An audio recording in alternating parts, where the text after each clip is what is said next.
ezana mwana mwasi mususu pe ye aboti mwana me azana makolo 4 na mukila na minute tolo baboye corps ne pesa na morgue awa na Kinshasa masolo ya mikolo récemment et ça même pas 2 mois fi wana et beneza na morgue pona nini abota ki pe kisimbi ndenge wana. Je parle avec des preuves. Ce qui ne Calvin vous allez disposer, toko kende na ye au courant de la semaine, azu image wana parce que comme tozane na quartier wana, il y a fio nazolo ba wana. Ndetolo ba peut-être corne ko ma d'ici fin de semaine. Abota ki pe mwana ya bongo, bilima ya bongo. Li si fera ebisinga ke ba esprit ba utaka na monde wana, ba yaka na mokilio ba botami. Zamu sali nzambe lokola ye, abina zo initier yo. Alobi pouvoir nanga umona ka bato bazo sala ba plein azote ya bato bazolela avant que na sala ba service wana na sala ba prière wana ya miracle il faut na zala na basi il faut na zala na basi ata 3 4 nde sikoyo so na sala ngonde ngwana tant nazo kene l'église mais somo onction c'est-à-dire asangisa nzoto. Donc so ka sali yango ne onctionné makasi wana zote ya batu bazole la bazopesa bambongo siko yebisanga na mutu aboye so alobi ke na mona visite ya ba ange mutu aboye eza ba ange nini eza ba ange deshi ende Calvin siko batu aboye so tozo dénoncer ke bana nzambe bokeba basali nzambe bokeba mukeza ko beba yo soko otosi batu aboye o baby zamba ono loko église no batu bazoya te toke no na zamba tokopelisa moto so sala cérémonie ange moko akobima na moto wana akokota kati na yo soki ange wana koti kati na yo au mon église no batu batondi plein au mon ape batu mbongo bandi ko ya bandi ko soutenir yo eza biloko toyebi bolimbisanga nano bolimbisanga mosala nzambe moko azo sala ba cérémonie sacerdotale yoka azwinde kone moko ya mobali aza mosala nzambe lokola ye abina zo initier yo. Alobi pouvoir nanga umona ka bato bazo sala ba plein azote ya bato bazolela avant que na sala ba service wana na sala ba prière wana ya miracle il faut na Bonzambe na bonzambe lola ezofuta bien aimé dans le Seigneur. Merci vraiment na binonion sto bozali connecté et pour la fidélité que vous accordez toujours à cette émission rien que la vérité qui vous est toujours présentée par votre humble serviteur Maboko na ki bonzambe Advin Beya bien aimé dans le Seigneur bonzambe et okita lolo na maloba pe lola et ko futa biso bien aimé dans le Seigneur lolo tozana na boyebi est déjà très bien, il n'est pas vraiment présenté. En tout cas, Tokisaki Bonzambe, Namaloba Pelo, la Eko Futa, Bissona invité na Bisso Yalolo, Jean-Marc Moutombo, bien-aimé et dans les seigneurs. Avant de m'entretenir avec lui, j'aimerais qu'il a remercié Banderonion Sto, que va bien Bissona Musika. Là, je vois Philo Moko, Motema Vivens de Homo depuis Londres. Pe na maman Bisso Gisèle, Louke, le Motema, ya papa Emmanuel Kuna na Boston. Dans l'homme dédié la bouche autorisée de l'éternel, papa Feza. Messi les pasteurs depuis Zurich. Merci beaucoup papa. Bonzambe na bonzambe lola ezo futanzambe ya boyeto kwaye wapilususu et longo na pasteur Jean-Marc Moutombo à qui je m'en vais dire shalom l'homme de Dieu. Shalom mon frère Alvin. Bonne santé papa. Santé kitoko. Kande tozo mona. Kande tozo monango nangolo ya nzambe. OK. Akena mabele. Ezana mwana mwasi mususu pe. Ye aboti mwana mais azana makolo 4 na mukila na minute tolo baboye corps ne pesa na morgue awa na Kinshasa ezana ndeko moko alakisa film nango afia na téléphone masolo ya mikolo récemment et ça même pas 2 mois fi wana et beneza na morgue pona nini abota ki pe kisimbi ndenge wana. Je parle avec des preuves. Ce qui ne Calvin vous allez disposer, toko kende na ye au courant de la semaine, azu image wana parce que zali na kati ya téléphone ya ndeko moko tozane na quartier wana, ya fio nazolo ba wana. Ndetolo ba peut-être corne ko ma d'ici fin de semaine. Abota ki pe mwana ya bongo, bilima ya bongo.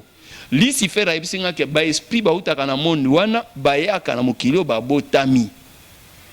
Pona kusala mission ya Satana. C'est comme ça que même kobwaka ba maladie, même makambo kili ezo sama na mokili oyo, Lucifer bandi ko ebisanga et a présenté ngai pa mwasi wana. Na loba on émission les cas, o ezalo kola moi révision kaka parce que de Calvin na lobi nanga na me kozonga la page wana, bon on a évolué. Après wana ne tomati et pas ya reine du ciel. Tant toqué par reine du ciel. Kuna Lucifer a ebisinga lobi awa nde payi source ya ba prophète Dieu ba faux prophète. Reine du ciel aza mokonzi abilima nyonso ya likolo na deuxième ciel. Yende mokonzi yende azotala makambo etali vénération topé divination, c'est-à-dire makambo etali ko adorer batu, ko adorer bikeko, ko adorer bikelamu. Yende so signé na pacte a pesio ba révélation oyo côté ya na mokili oyo osali o fondé relation religion na yo. Yango na ba fausse religion nyonso. La majorité na yeba kangona ba signe. Ba fausse religion nyonso za ba signe. Ezamba ba signe ba pigeon, ezamba signe ba aigle, ezamba signe ezebele ba pyramide, ba étoile, ba sanza, ba biloko kili ba moi. Personne ne peut me convaincre du contraire parce que l'église wana ou l'église morte na benga kango, ba fausse religion. Okoyoka nazwa ki révélation ya ange. Mais ange azo contredire message il y a déjà avant. Aza ange déchu. Comment un ange a coupé sa prophète message que Jésus-Christ a zamana nzambe te? Yo prophète on dit mango. Que Jésus-Christ a zamana nzambe te. Nzamba zana moi cité pour abota. Jésus-Christ a zamana ya Maria na Joseph. Nde tata na maman na mais sauf qu'aza prophète envoyé de Dieu. Et yo prophète tant bandi ko lobabilo kwana, batu ba croire yo. Batu na ba kopengwa. Parce que Bible lobi oya ndimeli Yesu Christ lokola nkolo pe mobiki sinaenda biki. Celui qui a les fils, il a les pères. Et celui qui n'accepte pas les fils, il n'a pas aussi les pères. Donc, bateau bako croire na Jésus-Christ, le Seigneur peut sauver na bangote, bazali banda bako en enfer. Voilà un peu là où moi je suis en train de vous dire, malgré beaucoup tolérer ngate, mais bo supporter nga. L'homme de Dieu par rapport à Yannick Olobi que net que yaba ange bamsou que ange babimele bango peut ba faux message l'homme de Dieu. J'aimerais savoir parce que il y a beaucoup de pasteurs OK ba travailler na ba ange ba beta toujours masolo ba ange papa. C'est que plupart na bango et ba tamola na ba ange mo ya bien te ba ange dessus. Pe ba oyo misus ba memela bango message bazala dérouté ba ange ebele ba longola ba misus na vrenzela ya kibonzambe parce que mon copain na otero ya maye semaine passée ya lobi ke ba à travers na ba ange atina bango va même akanga tina ba ange photo na kati église papa mais ka bisu ko fongola biso nanu moi et loko wana très bien parce que mikolo ba ange bazo régner fo na ba pasteur ndekolanga Alvin tozoke na ba tamoko difficile. Toujours qu'il y a un temps difficile, il faut faire très attention. Au moni, angiologie est vrai. Ba ange réellement baza ba esprit baza na service na biso. Mais ba ange ba to sakanani pe ba sale la kanani. Ba ange moi je ne crois pas. Parmi ces gens là ba prophète ebelenga na yebi ana Kishasa, o baza ba ange ozo trouver bango na ba flat na basi ba makango. Ozokuta bango na escroquerie bazo escroquer batu okomona mutu ayenda na Kishasa awa pasteur na ngai mbongo na ngai yango yo bondela nzambe na ngina somba lopango escroquer mbongo wana détourner yango batu ces escrocs là comment ange nzambe akoko ya pa mutu yo aza fidèle pa nzambe te soki ba ange nzambe ba kende pa Corneille témoignage à Corneille tozoma na Bible zoloba que Corneille azaki mutu azobanga nzambe ange nzambe Bible lobi l'ange de l'Éternel campe autour de ceux qui craignent Dieu. Ozana crainte nzambe te ba makango par-ci par-là escroquerie ndeyo masangozo langwa bazokuta kutona ba boîte de nuit partout basio batema na boulevard basi ba yeba yo mais yo siko ba ange wana basali la ko eza ba ange si ce n'est pas les anges déchus. Parce que ba ange nzambe ba ke pa bato yo babanga nzambe muto abanga ka nzambe te soka lobika mona ki ange croyez-moi mon frère Alvin je l'ai dit au nom du Seigneur soki nazolo ba lokuta nzamba bomanga yata parce que nazo bungi sabato la plupart de ces serviteurs là ba ange talaka vina bango nazo niete ba bazo banga nzambe ba ange nzambe bako visiter bango mais ba bazo banga nzambe te ba escroc nyonso wana ba aventurier wana bazo travailler avec les anges déchus. C'est ça ma réponse. Alors, il faut faire attention parce que ba ange wana déchu corps kaka lokola ba ange normal. Na peso exemple. Omoni ndenge naza boye, naboti mwana nanga, mwana naza elongi nanga, aza forme nanga. Mais mwana azoto sangate, mwana aza mobulu, na bengani na ndako nanga. Mwana akokende mais elongi ezaka yanga ete. Mwana nazaka forme nanga ye. Les anges de Shiba tikalaka na forme nzamba kelelaka bango wana. Ce qui apparaît beau, tu peux faire allusion à un vrai ange. Mais un ange de Chi. Okoye bakaza de Chi ndengeni. Parce que même aux anakati masumu azo visiter. C'est ça. Différence les gars yangwana. Maintenant na lingena répondre na va évoluer. Ce qui se passe maintenant nakati tant on a commis et pas ya reine du ciel. Lucifer a yebisinga ba religion na biso ezakana ba signe, ezakana ba uniforme. Papa ata yo moko naza muto lokutali kamtende bozolo bangai promesate ba frama so bazana signe na bangote ba rose quoi bazana signe na bangote bongo bato maikaki bazana signe te tala ba médaille na bango mitama bazana ba signe d'appartenance na ba mangomba lokute belebele obomona na banderole bozonga na ba émission na ngakala bokomona na banderole bokomona ba église eza na ba signe soki to bani kokena ba mangomba misuso bazo ba biso to za ba prophète mais bazana signe na bango aigle basalelaka okomona liboso ya nini oyo na balobaki bien pierre de fête soki pierre de fête o bango bazobenga pierre angulaire quel que soit le combo bakoko benga na sekuna na lobi ke bakunda pierre noire origine nango ezali magie de l'Inde nazolo bango bien likolo eloko wana batongi ba tabernacle na bango likolo wana batie aigle akoko zanga te mais alors eza signe na bango ti ya monde ya ténèbres so na lobi boy naza mutu mabe problème ezate Menzamba yebi qui dit la vérité et qui ne le dit pas. Beaucoup séduire le monde, beaucoup gagner le monde. Problème est athée. Mais au koko sabatu nyon sur le monde entier. Mais conscience no moko, ba cérémonie au salaka, oye bien ou bien. Quand bien même aux oboya, avant ton tabernacle wana, ba cérémonie au sala na butu wana. Obo beti sa banzembo tout ça, na biloko bokunda place wana. Kosa na opinion abatu. Problème est athée. Mais conscience na yo, au koko sangote. Ça c'est une vérité. Ngai pene naza boende nazo témoigner. So nazo ko sabato. Nazo ko sande bato. Mais conscience nanga na kokoko sangote.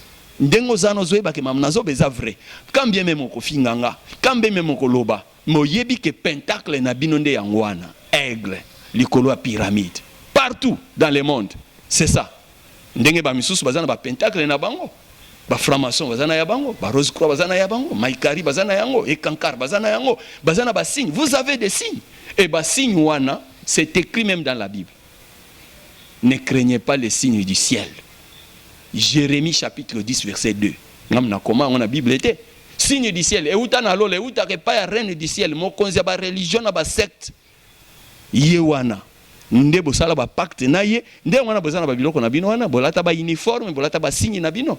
Signe ya religion na biso bozana ba signe ya bisapi bozana ba signe ya position ko vendre ba zanzen ba nini ba yogiste bazana ngo tout ça moi je peux pas na ba noko détailler na ba notanga ba kombo pour lobi boko moko poursuivre nga mais nazolo avec beaucoup de réserves mais toutefois bato mayele bato abwanya bazo comprendre nga Jésus alobaki nazolo ba na bino vérité boko kokondi ma vérité na ngai te parce que vérité yango eza na kati na bino te.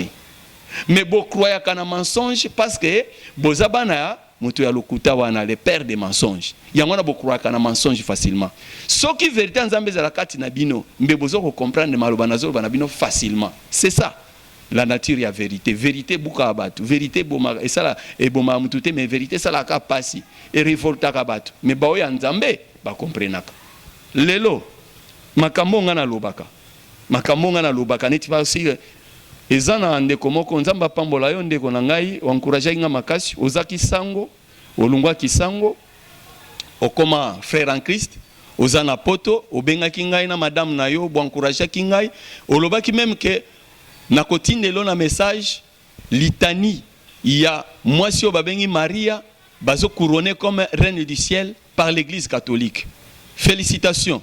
Au moins ba message lokola boy so tinyango na YouTube wana nde botanga kabiso wana batekumsu batangi yo et ko encourager bango parce que yozaki sango lata soutane tu m'as encouragé l'autre fois tango yoki bande komsu bazo finganga ça t'a fait du mal mais ndeko azo ba makambo eza très profond eza solo pourquoi bato bazo comprendre yete. Merci beaucoup nzamba pambola yo message wana so tinyango na YouTube nengo tindaka olobaki kokotinda mais donc codifier peut on comme sous belé. Pourquoi l'église abranamiste n'a pas kimangis ou comment? Mais parce que et d'ailleurs pourquoi ndeko sango ex sango converti abanda ko encourager parce que bana au chrétien ba église mususu kolobela ko chrétien te kolobela ba vérité oyo loba ki dans ba église mususu ba signe moko ya satan eza na ba église net ke ba kimangiste net ke ba branamiste ya onde ndeko ya sango na encourager yo alanda o ya yete o sala ki l'autre fois comment de Calvin ndenge bato bazolanda biso eza bao bazolanda biso baza pour nzambe soki bamoni ke tobi vérité o bango ba viva baza ko appuyer yango eza lokola ndeko pe mwasi mususu makambo na loba ya makambo ko limwa aloba ke yegere ya na mboka na bango koko na ya vandise na kati ya makolo boye alobi soto baluki bibwele to baluki ntaba lokola ba rebelle tamba ko tabakanga bantaba po balia bako kanga biso bakanisi biso ntaba babomi biso koko ne azoloba bon il faut to balukande bandinzi mama wana encourageanga azape na poto kuna lelo azana mikila poto encouragea eza makambo na zolo babaluka bandinzi mama wana encourageanga alobi ko muko soki soki o retenir numéro yo et que vous en émission benginga je vais répondre je vais réagir oso comprendre il y a ba oya nzambe ba bongo na ya solo o balingi vraiment que bo solo yo esunga batu bazo encourager biso mais il y a des satanistes o bazo lia sima ba religion morte oyo ba finga kabiso. Le problème est que ce moment là, mutoza mulimo nzambe akofinga ndekonete.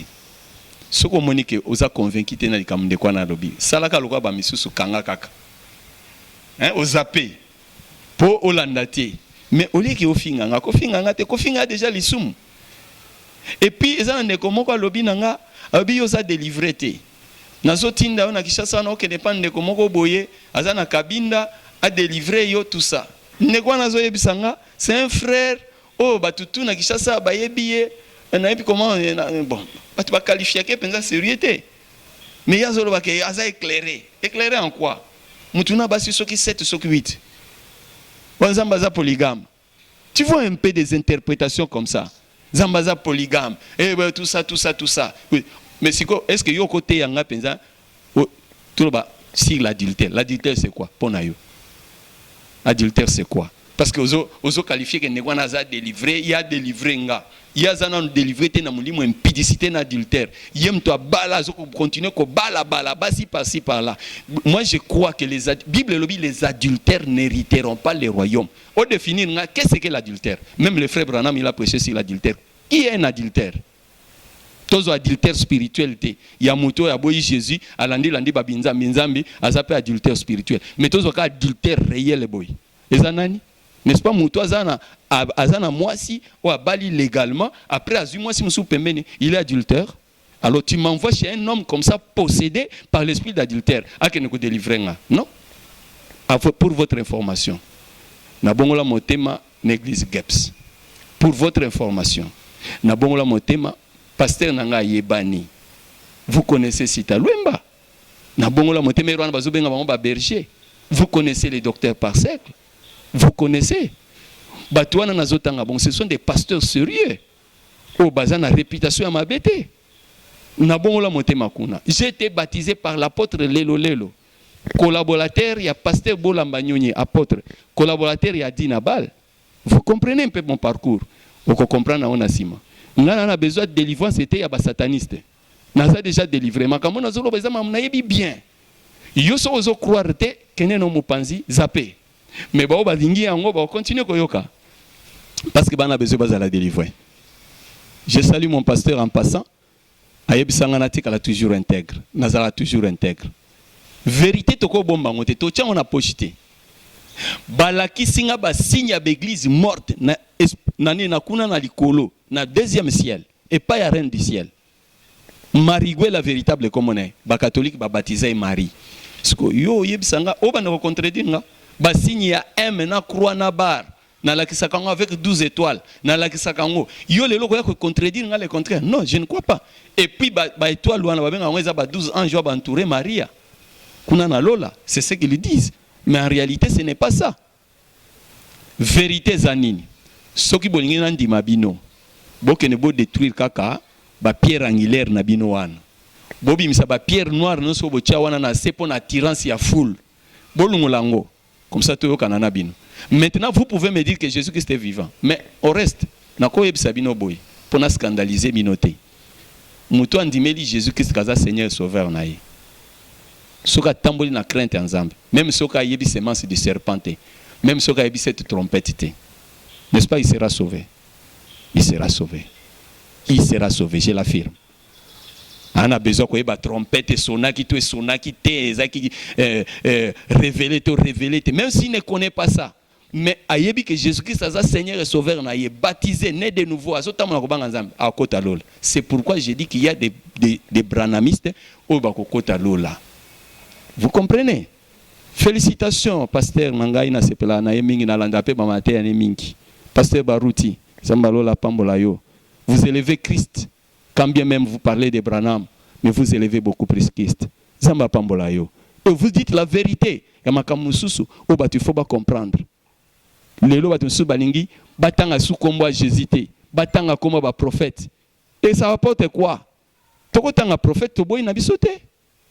Paul a dit, il n'y a pas de problème, Pierre a dit, mais à comment starter? Parce que le véritable star, c'est Jésus-Christ. C'est Jésus-Christ. Star ou l'équipe star nyos. Merci. Concernant makam OPKB, obeti ya ba ange ya ba nini, donc elo nini ko lo bana bango papa. Toyebi ke ba ange Nzambe bazali, ba ange Satan pe bazali. Muto atambola na kobanga Nzambe, ba ange Nzambe ba ko garder. Ba ange Nzambe ba ko apporter secours. Mais muto abanga ka Nzambe te, jamais ange Nzambe ba ko approcher. Au moins peut-être ange Nzambe approcher pour yebise ke bongola motema. Mais ceux qui peuvent apporter secours dans le domaine moko songolo pakala, ça ce sont des faussetés et ça ba ange de Chine de basala kango. Ba ange wana au moins batu misusu lelo. Bazome batu na zamba, ono loko église no batu bazo yate, toke no na zamba, toko pelisa moto. So ça la cérémonie, ange moko akobima na moto wana akokota kati na yo. Soki ange wana koti kati na yo, au moins église no batu batondi plein, au moins pe batu mbongo bandi ko ya bandi ko soutenir yo. Eza biloko toyebi. Eza biloko toyoka toyebi. Eza makape eza ba vérité. Mais nazo ebisa basali ya Nzambe. Oyo na fils ki bazo appel ya Nzambe ya solo. Bolungwa na nzela wana. Eza séduction ya mokili. Eza diable a infiltré ba faux apôtre, ba faux prophète po bazwa bana na Nzambe ya solo, basali ya Nzambe ya solo, bakota na kati ya biloko wana po royaume ya Nzambe koma dépeuplé. Parce que bato bazokota na kati ya biloko wana, o comment expliquer? Bolimbisanga nano, bolimbisanga. Mosala Nzambe moko azosala ba cérémonie sacerdotale. Yoka azwin de kone moko ya mobali, aza mosala Nzambe lokola ye, abina zo initier yo. Alobi pouvoir nanga umona ka bato bazosala ba plein azote ya bato bazolela. Avant que na sala ba service wana, na sala ba prière wana ya ba miracle, il faut na zala na basi. Il faut na zala na basi. Ata 3-4. Nde sikoyo so na sala ngonde wana, tant nazo kene l'église mais somo onction. Toza to makambo tote yaka oyo eza bato msuba landa biso ba parents msuba landa biso na bana bazawana. C'est-à-dire yo asangisa nzoto. Donc soka sali yango ne onctionné makasi wana zote ya bato bazolela bazopesa bambongo. Siko yebisanga na mutu aboye. So alobi ke na mona visite ya ba ange, mutu aboye eza ba ange nini? Eza ba ange deshi ende Calvin. Siko bato aboye so tozo dénoncer ke bana Nzambe bokeba. Basala Nzambe bokeba mokeza ko beba. Yo soko otosi bato aboye au baby OK en enfer parce que Satan a na posa bato bakende en enfer rebelle ngana boyi yo kende en enfer parce que nazaki soki na bongo la motema te nazaki candidat ko kende en enfer na boyi enfer pour enfer eza mabe. Bien aimé, à quoi bon pour un homme de gagner le monde entier, être populaire, avoir les renommées, quand on a ba mituka, quand on église ya kitoko, mais aucun en enfer. À quoi bon? Non, soyons sérieux. Nalobaki que eza miracle te, popularité te, koza en église ya kitoko te yangonde sala ke muto azala mosala Nzambe.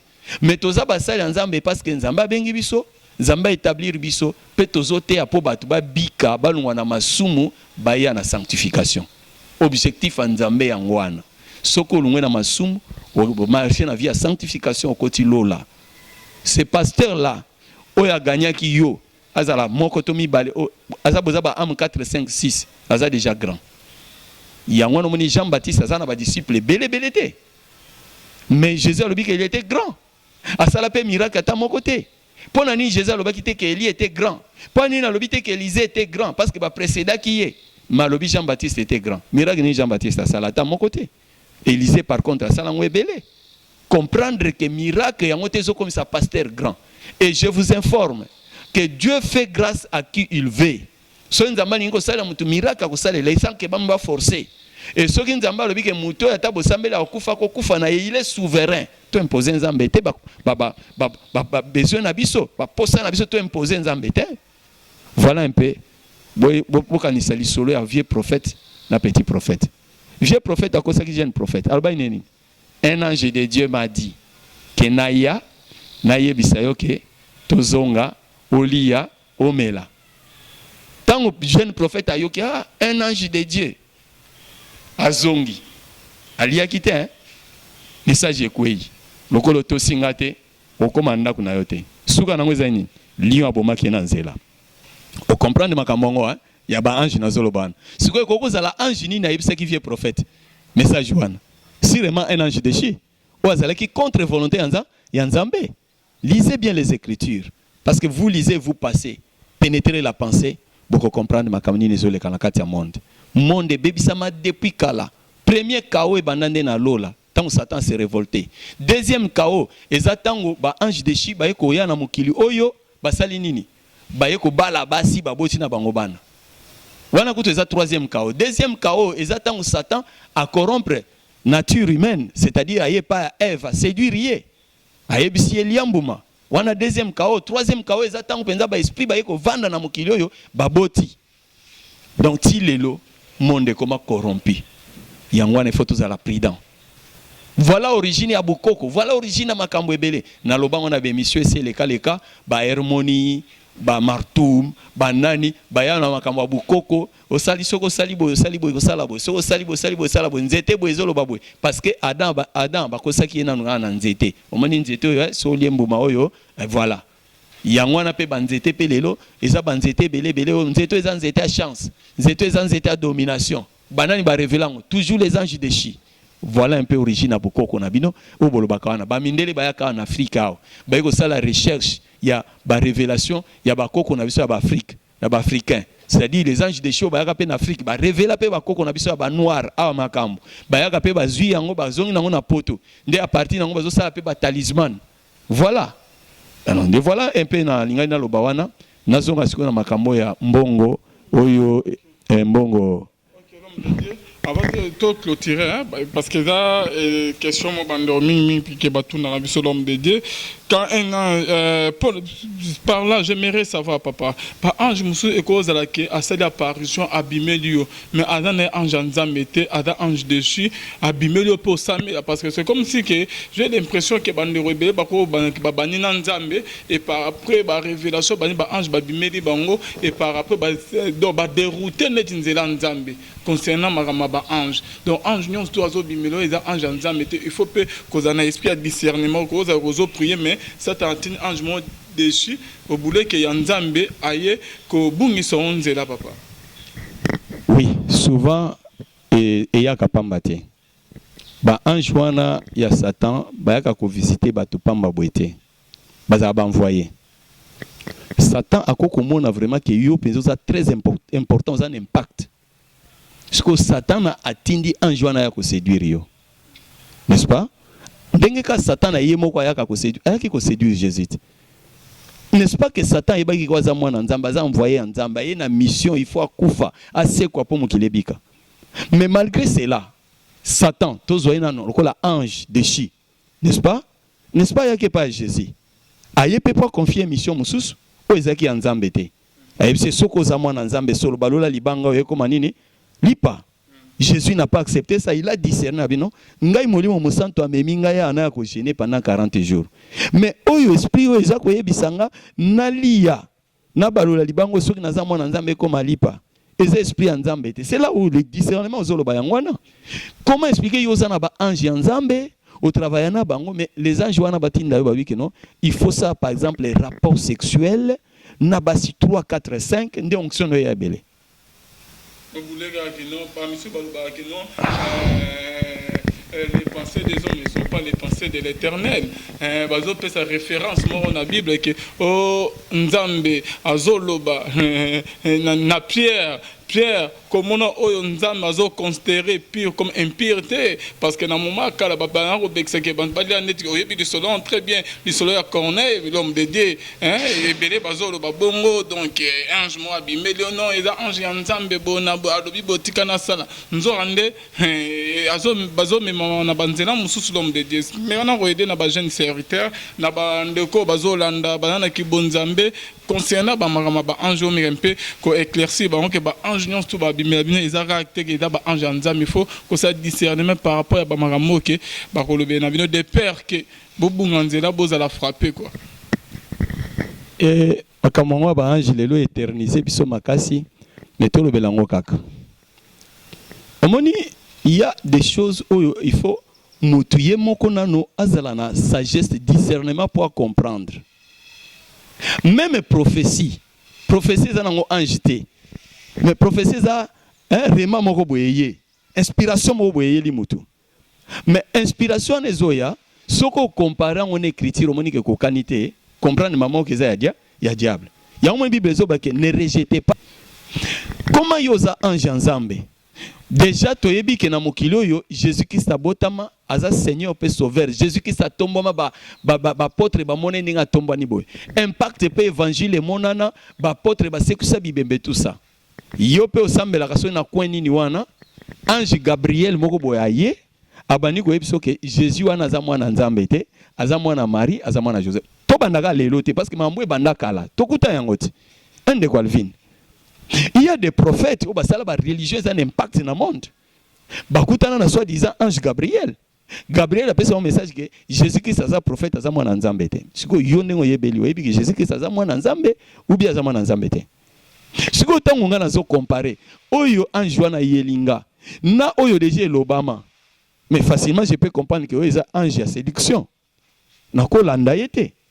Même ndenge ba serviteur nyonso le soi-disant ba prophète belé lelo oyo kalobi bon neti prophète moko prophète wana abani osaba analyse na ye alobi ngai ba apparition ba ange ba yela kanga ba yela nga ba message ateya ba message avec impact mais curieusement yoka serviteur wana alobi chaque 2000 ans il y a toujours un événement et salemaka. Alors, après 2000 ans, événement tel salama. Après 2000 ans, événement tel salama. Après 2000 ans, Jésus-Christ a botama. Après la naissance de Jésus-Christ, vers 2000 ans, dans 2000 ans, il y aura fin du monde. C'est un prophète. C'est un prophète. Tout ça, vous connaissez ça parce que bino bien mieux que ngai. Après chaque 2000 ans, il y a un événement à Pessi. Attends Noé, 2000 ans à Pessi, attends Boy. Et à cause de ça, les gens ont cru que dans 2000 ans, les autres en 2017, à quand c'est que fin du monde est Rosala, mais fin du monde est ça matin. Mais l'église wana c'est allé, pas tout plein. Et ils disent que prophète. Non, petit coco sabato. Ngai Jean-Marc na tolérer na ngangote parce que Jésus-Christ a longolinga na ténèbres ameminga na lumière pour éclairer peuple na à comprendre la vérité zapi lokuté zapi. Alors ceux qui lokuté zali to kolbaka za lokuta. Ceux qui solo zali to baka za solo. Voilà un peu la réponse. C'est là apôtre Paul azolo banama commis bien aimé dans le Seigneur donc azolo que mais quand nous-mêmes, quand un ange du ciel annoncerait un autre évangile que celui que nous vous avons prêché, qu'il soit en antenne. Là, l'homme de Dieu, j'aimerais savoir. Ange tout na ciel, un ange du ciel. Donc, c'est là. Donc, tous les anges qui viennent du ciel ne sont pas de l'Éternel. Ne sont pas les anges envoyés par l'Éternel. Origine à ange en union c'est le ciel. Origine à union c'est le ciel.